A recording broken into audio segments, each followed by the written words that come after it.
Bonjour, je m'appelle Jade, je suis étudiante en master de cinéma d'animation à l'ECD Bordeaux et aujourd'hui je vais vous présenter le master cinéma d'animation 3D.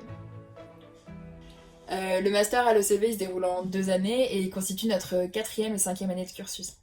Il a pour but la réalisation de notre court métrage de fin d'études qui constituera notre projet de diplôme. Le premier film qu'on a réalisé c'était en troisième année, c'était des productions individuelles et nous ont permis d'aborder toutes les étapes de production d'un film d'animation.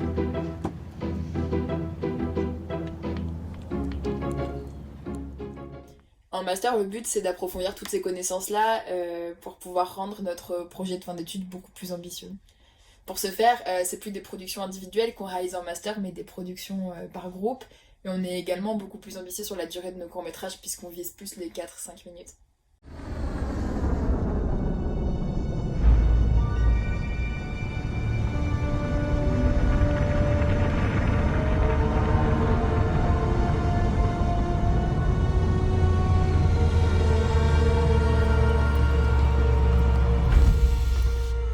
Alors, comment ça fonctionne?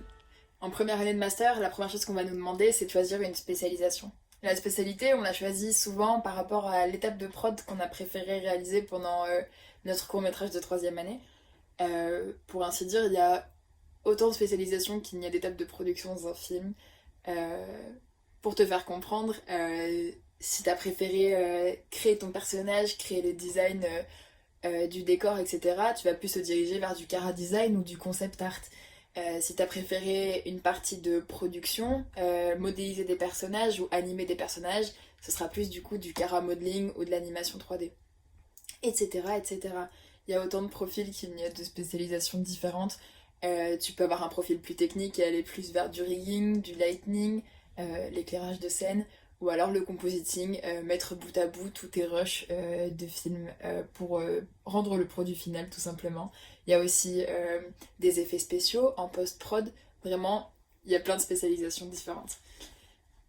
Après avoir choisi cette spécialité, tu vas créer ton équipe de production qui t'accompagnera pendant les 2 prochaines années. Souvent, ce qu'on conseille, bien entendu, c'est de trouver des profils qui se complètent. C'est-à-dire que si toi, par exemple, tu as un profil plus de pré-production, de création ou de design de personnage, par exemple, ben, ce serait bien d'avoir des équipiers qui sachent gérer la production et d'autres qui sachent gérer la post-production pour avoir une équipe très efficace et une réalisation de ton film assez fluide sans avoir de lacunes dans tes étapes. Après avoir fait votre jolie petite équipe, vous allez devoir passer à l'étape du scénario et trouver une histoire qui plaît à tout le monde. Euh, Plus le groupe est nombreux, on va pas se le cacher, plus la décision est un peu difficile. Mais une fois cette étape passée, vous allez passer directement à la pré-production. Donc c'est là où on va faire appel à vos chara designers, à vos concept artistes, storyboarders, etc. Vous allez donc définir les designs de vos personnages, définir vos décors, l'ambiance colorimétrique de votre film par le biais de votre color script et passer aussi à l'étape du storyboard qui va vous prendre une bonne partie du master 1. Bonne grosse partie du master 1. Le storyboard et l'animatique d'ailleurs. En deuxième année de master, on va attaquer la production de nos courts-métrages. Donc pour ce faire, on va appeler tous les profils un peu techniques, les modélisateurs 3D, les animateurs, les riggeurs et j'en passe, et on va commencer à modéliser nos décors, nos personnages, à animer nos personnages et à construire petit à petit notre film. Ce qu'il faut savoir, c'est que tout au long de notre master, on va avoir des masterclass. Ça va être des intervenants, des professionnels qui viennent nous donner des cours dans leur domaine d'expertise. Donc par exemple le chara design, la modélisation 3D avec ZBrush ou Maya, ou encore du storyboard, ou encore des effets spéciaux, etc. Et qui viennent nous apporter leur lumière sur nos projets personnels, mais également sur notre court-métrage. Pendant le master, on va tester différentes techniques d'animation qui peuvent être utilisées dans les studios.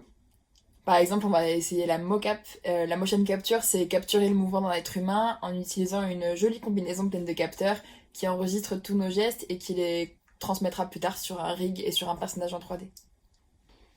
Comme dans un studio, pour aider les animateurs dans leur travail, on va également tourner des références. Cette étape de production, elle est souvent assez drôle puisqu'on se met dans la peau de nos personnages de court-métrage et on va réaliser les gestes et les actions qu'ils peuvent faire à l'écran. Ça peut aller d'une scène de combat super stylée à une chute complètement ridicule. Mais ça fait des vidéos souvenirs. Une fois nos courts-métrages terminés, ils vont dans un premier temps faire partie de nos books pour nous aider à trouver un emploi à la sortie de l'ECV, mais ils vont également faire le tour des festivals d'animation, que ce soit en France ou à l'étranger, et on espère qu'ils soient vus par le plus grand nombre de personnes.